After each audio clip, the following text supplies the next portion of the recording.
Wow, it's your guy Ray coming to you live all the way from here. It's here right there. The replacement principle. What is the replacement principle? Man, I just got to tell you.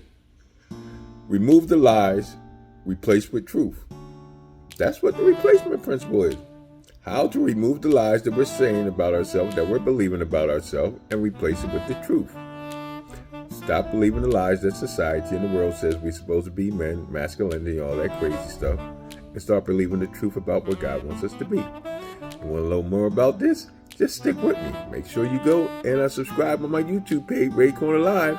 Make sure you follow me on TikTok. Make sure you follow me on Instagram. Make sure you follow me on Facebook, because we're going to talk about remove the lies, replace with truth.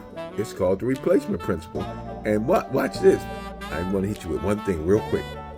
As you practice the replacement principle, I want you to realize this.